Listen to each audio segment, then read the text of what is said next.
Hello, my name is Adam McLain. Today, I'm going to tell you my story, a piece of truth that you have not heard about what happened in Benghazi, Libya. I'm a United States Marine veteran. I saw combat in Afghanistan, but that is not the deployment we care about today. In the year 2012, I was a Lance Corporal. I was deployed on the 2-4 Mu as part of Battalion Landing Team 1-2. I was on the USS New York. And on September 11th, 2012, we were off the coast of Libya. Just like you, I found out about the attack in Benghazi while watching the news. I was on a ship, watching it in our quarters that we called a berthing. As we watched this event transpire, at the same time,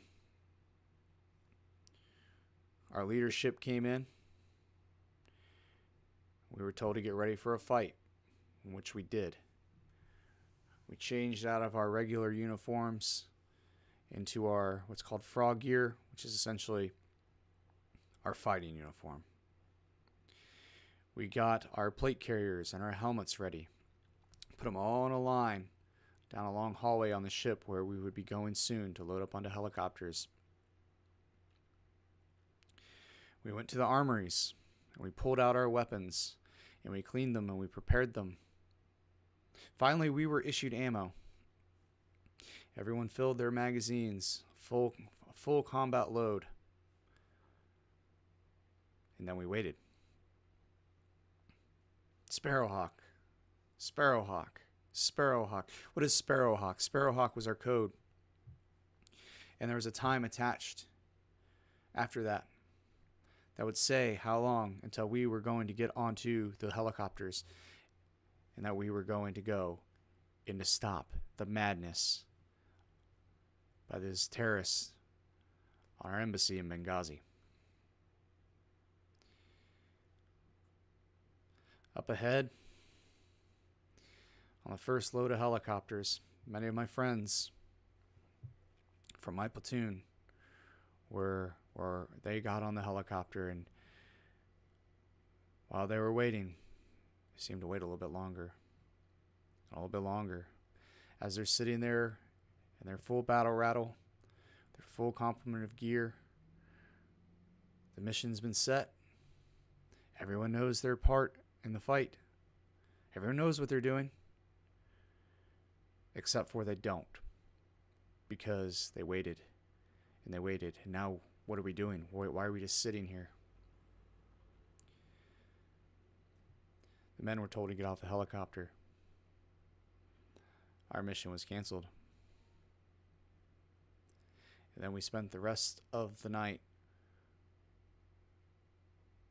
finding out more and more about the atrocity, the preventable atrocity that was happening in Benghazi, Libya.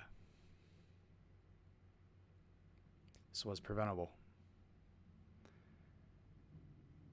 And yet, this is what the 44th president has to say.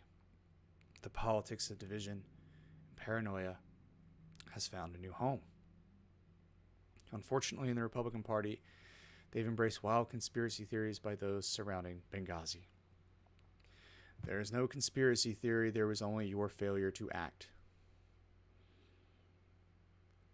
Why were we stood down?